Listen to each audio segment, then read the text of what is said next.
Hello students, in the last video we were studying a very beautiful story. The name of the story was $1000, that is your class 11 chapter number 14.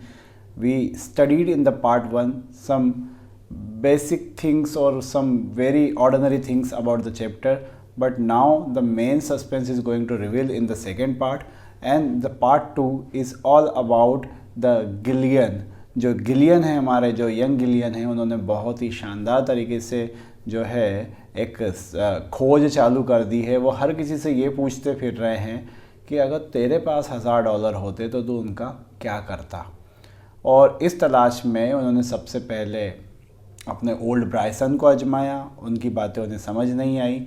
जब ये अपनी एक पसंद के पास गए जो एक लेडी थी है ना, जो नाचने गाने वाली या स्टेज पे परफॉर्म करने वाली है, उनसे कहा कि मैं तुम्हें एक पेंडेंट दिला दूं। उनकी ज़रा ऊंची डिमांड थी, वो $2200 पहुँच गए और इनके पास $1000 थे। वहाँ भी बात नहीं बनी। फिर ये जिस कैब में सफ़र कर रहे थे उस कैब के ड्राइवर से पूछा तो उन्होंने बताया कि भाई मैं तो दारू की दुकान डाल लेता, चलो डाल लेते हैं। इन्होंने मना कर दिया। अब ये पहुँचे थे एक गरीब भिखारी के पास में जो कि पेंसिल स्टूल लगा के पेंसिल बेच रहा है रोड पे बैठ के।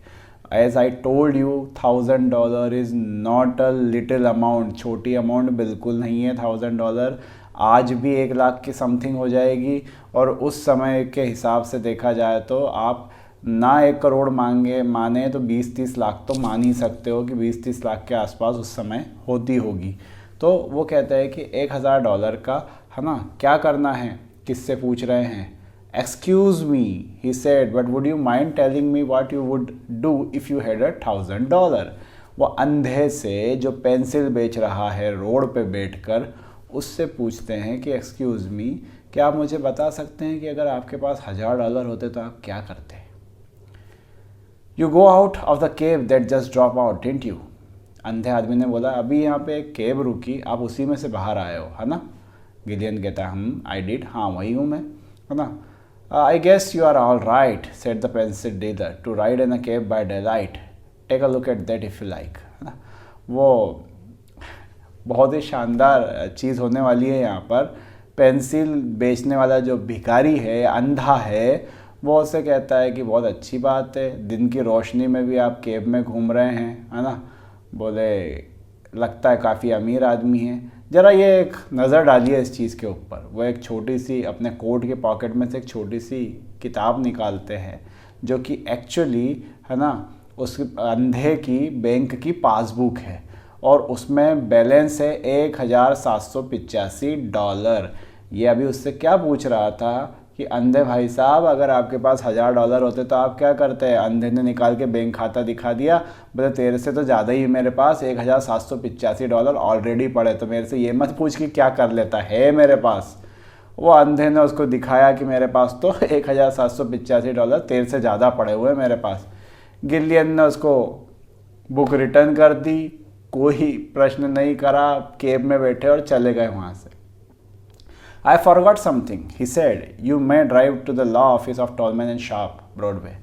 उसको अचानक बीच रास्ते में कुछ याद आता है। कहता है यार मैं वकील के वहाँ पे मुझे कुछ काम है, मैं कुछ भूल गया हूँ। वकील का एड्रेस देता है कि चलो वकील के वहाँ चलो। Lawyer tall man looked at him hostility and enquiring through his gold rimmed glasses. जब ये लॉयर के पास जाता है तो जो लॉयर है वो भी बड़े रईस लॉयर है, उन्होंने गोल्ड रिम का चश्मा पहना हुआ है। रिम मतलब ये सब कुछ उनका गोल्ड का है। वो गोल्ड का चश्मा ऊपर खसकाते हुए यूँ पूछते हैं, I beg you pardon, said Gillian. Gillian उनसे कहता है माफ़ कीजिएगा, है ना, क्या मैं आपसे एक प्रश्न कर सकता हूँ। वकील से कहता है क्या मैं आपसे एक प्रश्न कर सकता हूँ, है ना। और वो उनसे कहता है कि ये जो मिस हेडन है, एक्चुअली मिस हेडन कौन। मैंने सबसे शुरू में बताया था कि वो $10 और एक अंगूठी वाला मजाक 3 लोगों के साथ हुआ है। एक तो बटलर है, दूसरा जो है वो नौकरानी है, और तीसरी है मिस हेडन जो उनके घर में अंकल के घर में रहती थी। अंकल के किसी दोस्त की बेटी है। गिलियन उसको शुरू से पसंद करता है। गिलियन के दिल में उसके लिए शुरू से प्रेम है। गिलियन उसके बारे में यहाँ पे बात कर रहा है वकील से। वो क्या कहता है, Miss Hayden left anything by uncles will beside the ring and $10। क्या मैं आपसे पूछ सकता हूँ वो जो मिस हेडन है उनको अंकल की जायदाद में से वो $10 और रिंग के अलावा कुछ मिला है। मिस्टर टोलमन जो वकील है वो कहते नहीं, कुछ भी नहीं, thank you very much. Gillian उससे कहता थैंक यू वेरी मच। वो अपने केब में बैठता है ना, और अपने मरे हुए अंकल के घर जाता है। मिस हेडन वहाँ पे कुछ लेटर्स लिख रही है लाइब्रेरी में बैठकर। वो दुबली पतली सी है ना, और जो काफ़ी ब्लैक कपड़ों में बैठी हुई हैं, दुबली पतली सी महिला हैं, है ना, और उनकी आंखें नोटिसेबल है, मतलब बहुत ही सुंदर आंखें हैं उनकी। गिलियन जो है drifted in with his air regarding the world as inconsequent. Gillian वहाँ पे तेज़ी से जाता है और कहता है मैं I have just come from old Tolman's. वो उसे कहता है लड़की को कि मैं अभी वकील के घर से आ रहा हूँ, है ना, और they have been going over the papers down there. वो वहाँ पे कुछ पेपर्स पे बातचीत कर रहे थे, और the found a Gillian search his memory for a legal term, they found an amendment or post script और something of to the with. और वो उससे झूठ कहता है। वो क्या कहता है मिस हेडन से कि मेरे जो अंकल हैं जब वो मरे, उनकी जायदाद में कुछ अमेंडमेंट, कुछ सुधार था, कुछ आखिरी समय पे उन्होंने अपनी जायदाद में चेंजेस किए थे, और लगता है बुढ़ाऊ जो है आखिरी समय में थोड़े से ना वो सठिया गए थे। और सेकंड थॉट में उनके पास ये दिमाग में आया कि आपके लिए वो $1000 छोड़ के गए हैं। क्यों कर रहे हैं गिलियन ऐसा? देखिए, गिलियन एक बेपरवाह आदमी है। गिलियन ने अपने अंकल की बहुत जायदाद उड़ाई है, उसे कोई फ़र्क नहीं पड़ता है, 1000 हो, $10,000 हो, उसे शराब पीना है, उसे पैसे उड़ाना है, और वो कहीं से भी जुगाड़ कर लेता है। उसे पता है कि मेरे अंकल की जो जायदाद वगैरह है वो मेरे हाथ में होगी तो भी मैं 10 दिन में उसको उड़ा दूंगा, तो वो उसे रखना नहीं चाहता। उसके दिमाग में सेक्रीफाइस नाम की चीज़ आ चुकी है। वो चाहता है कि किसी ऐसे इंसान का भला हो जिसने अंकल की सेवा की हो। मिस हेडन उन्हीं में से एक है। 2 कारण हैं, अंकल की सेवा करी है, मिस वार्ड बनकर उनके साथ में रही और अंकल की सेवा करती रही, बेटी की तरह रही है उनकी, और मिस हेडन के लिए गिलियन के दिल में प्यार है। गिलियन उससे प्यार करता है। वो नहीं चाहता कि वो अपनी बाकी ज़िंदगी अकेले, तन्हा और गरीबी में बिताए, इसलिए वो जाके झूठ कहता है वहाँ पर और कहता है कि वो अंकल आपके लिए $1000 छोड़कर गए हैं। I was drawing up this way, मैं बस इसी रास्ते से जा रहा था, टोलमन ने मुझे आपको ये पैसे देने के लिए कहा है ना, एक बार आप काउंट कर लीजिए, अच्छे से देख लीजिए, है ना। और गिलियन जो डेस्क है वहाँ पर पड़ा हुआ है उस पर वो पैसे रख देता है। मिस हेडन का तो दिमाग ही काम नहीं कर रहा है, वो वाइट टर्न में हो जाती है। उनको समझ नहीं आ रहा है कि क्या हुआ, एकदम से $1000 की लॉटरी लग गई, आ गए कहाँ से। वो बस ओह ओह करे जा रही है। गिलियन जो है वो खिड़की तक पहुँच गया, दरवाजे तक पहुँच ही गया था, वहाँ से आधे पे मुड़ता है। I suppose of course that you know I love you. और भाई साहब दिल की बात कर देते हैं आज, मुझे लगे आज पैसा दिया है, मौके की बात है, बोल ही देता हूँ। और वो कहता है कि आपको पता तो होगा ही मैं आपसे प्यार करता हूँ। मिस हेडन कहती है आई एम सॉरी। वो पैसे उठा लेती हैं, पैसे तो उठा लिए उन्होंने, और उससे आई एम सॉरी कह दिया कि नहीं, है ना। गिलियन कहता है सब कहने का क्या फ़ायदा। वो वापस से कहती है आई एम सॉरी अगेन। मैं नहीं, आप जो सोच रहे हैं मैं ऐसा कुछ नहीं कर सकती, है ना, मैं शादी नहीं कर पाऊँगी आपसे, आई एम सॉरी। गिलियन कहता है कि मुझे कागज़ पे कुछ लिखना है ना, और वो मुस्कुराता है। क्यों लिखना चाहता है कागज़ पे? याद कीजिए वकील ने कहा था कि पैसे खर्च हो जाए तो हिसाब बना के दे देना। वो लाइब्रेरी में बैठ जाता है, जो लड़की है वो उससे पेपर पेन ला देती है ना, और वो अपनी जगह पे जाके वापस बैठ जाती है। गिलियन अपना अकाउंट बनाता है एक्सपेंडिचर का, $1000 में लिख देता है paid by the black ship. Black ship क्या होता है? काली भेड़। काली भेड़ कहता है नालायक, नकारा आदमी को। वो अपने आप के लिए क्या कह रहा है कि रॉबर्ट गिलियन जो है, मैं यानी कि मैं, है ना, उसने $1000 जो है अपनी खुशी से, अपनी इच्छा से, है ना, किसी दुनिया की सबसे सुंदर औरत को दे दिए। ये उस कागज़ पे हिसाब बना के वो दे देता है।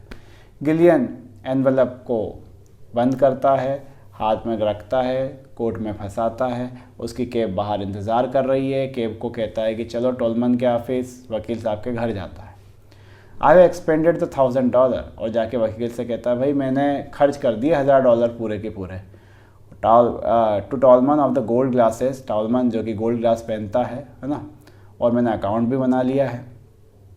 और वो उसे वो कागज़ सौंप देता है मिस्टर टॉलमन को, है ना। He toss the white envelope on the lawyer's table, वो लॉयर के टेबल पर वो वाइट एनवलप रख देता है। You will find there a memorandum sir of the modus operandi of the vanishing of the dollars, है ना। आपको हिसाब मिल जाएगा इसके अंदर कि कैसे वो डॉलर गायब हुए, कहाँ गायब हुए, तो ये आपको हिसाब इस कागज़ में मिल जाएगा। अब देखिए, कहानी तो अंत हो जाना चाहिए थी यहाँ पे, लेकिन यहाँ पे एक सस्पेंस है, यहाँ पे एक ट्रिक है। वो क्या है? जो वकील है वो हाथ भी नहीं लगाता है कि कागज़ में क्या लिखा है, और वो क्या कहता है, there was a codicil to your uncle's will. Codicil क्या होती है? कोडिसील होता है जायदाद में बाद में जोड़ी गई शर्त। मिस्टर गिलियन, वकील कहता है, मिस्टर गिलियन, आपके अंकल की विल में एक शर्त शामिल थी जो मुझसे प्राइवेट रखने के लिए कहा गया था, और कहा गया था कि जब तक आप $1000 का हिसाब नहीं दे देते तब तक आपको ये विल ना सौंपी जाए और ना बताई जाए। आपने कंडीशन पूरी कर दी है, तो मैं और मेरा पार्टनर आपको वो कोडिसील पढ़कर सुनाना चाहते हैं। I do not wish to encumber your understanding with its legal, है ना। मैं नहीं चाहता हूँ कि आप कानूनी बातों में या कानूनी शब्दों में फंसें, इसलिए मैं आपको संक्षेप में और आराम से समझाता हूँ क्या है। In the event that your disposition of 1000 demonstrates that you possess any of the qualification that deserve reward, अगर आप $1000 खर्च करते हैं और $1000 खर्च करने पर हमें ये लगता है कि आपको उसका सही उपयोग करा है आपने, आपको रिवॉर्ड मिलना चाहिए, which must benefit will accrue to you, तो आपको और ज़्यादा बेनिफिट दिया जाएगा। मिस्टर शार्प एंड आई, इनके जो पार्टनर है मिस्टर शार्प और मैं, हम दोनों जज का काम करेंगे। ये देखेंगे कि आपने जो खर्च किया है उसमें कहीं से भी हमें लगता है कि आपने, I am assure to that we will do our duty strictly according to justice, हम इंसाफ करेंगे पूरा लिबर्टी से, है ना। We are not all unfavourable dispose towards to you, हम आपके दुश्मन नहीं हैं, हम बिल्कुल अनफेवरेबल नहीं होंगे, है ना। Let us return to the letter of the codicil, हम आपको कोडिसील और पढ़ के सुनाते हैं। If your disposal of the money in question has been prudent, wise और अनसेल्फिश, अगर आपका $1000 खर्च करने का तरीका बुद्धिमानीपूर्ण निस्वार्थ रहा, तो हम आपको $50,000 के बॉन्ड सौंप देंगे। $1000 सही से खर्च करें तो $50,000 और दिए जाएंगे इनको, है ना।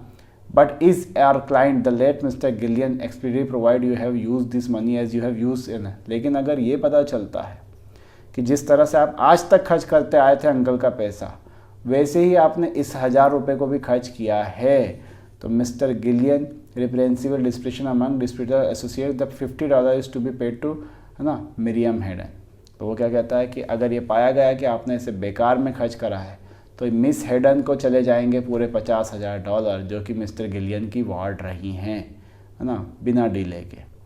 Mister sharp and I will examine your account, तो चलिए हम देख करते हैं कि आपने $1000 कैसे खर्च करे। और जैसे ही वो टेबल पे से उठाने जाते हैं, वो झपट्टा मार के छीन लेता है ना, टेबल से छीन लेता है। Mister Tolman reach for the envelope, जैसे वो एनवेलप के लिए गए, Gillian was a little quicker, Gillian उसे उठा लेता है तेज़ी से और उसे ले लेता है हाथ में, उसे फाड़ देता है और जेब में भर लेता है और मुस्कुराता है। इट्स ऑल राइट, वो कहता है अरे बस हो गया, ठीक है ना। It's isn't a bit of need to bother you if you this, है ना, आपको अब और ज़्यादा परेशान होने की ज़रूरत नहीं है ना। I don't suppose you understand this itemise bets anyway, और मुझे नहीं लगता कि ये जो सब इसमें मैंने खर्च किया है वो आपको समझ में भी आता, है ना। कोई बात नहीं, मैंने $1000 उड़ा दिए रेस में, मैंने रेस खेली थी, रेस में हार गया, है ना, $1000 वहाँ उड़ाए। Goodbye gentleman. इसको जब मालूम पड़ा कि मिस हेडन को $50,000 और मिलेंगे, तो इसने तो अपनी चिंता ही नहीं करी, इसने फाड़ फूड़ के फेंक दिया उसको। Tallman and Sharp shook their head, है ना, टॉलमैन और शार्प अपना सर हिला रहे शर्म से कि कितना बेकार आदमी है, अपने अंकल की विल को कैसे ठुकरा के गया है और कैसे उनकी, है ना, उनकी बातों पे खरा नहीं उतरा। और इस बीच में उसको कोई फ़र्क नहीं पड़ता गिलियन को, गिलियन वहाँ से निकला और सीटी मारते हुए अपनी ज़िंदगी के मज़े लेने के लिए आगे निकल जाता है। तो ये है ओ हेनरी की कहानी का अंत। Thank you for very watching.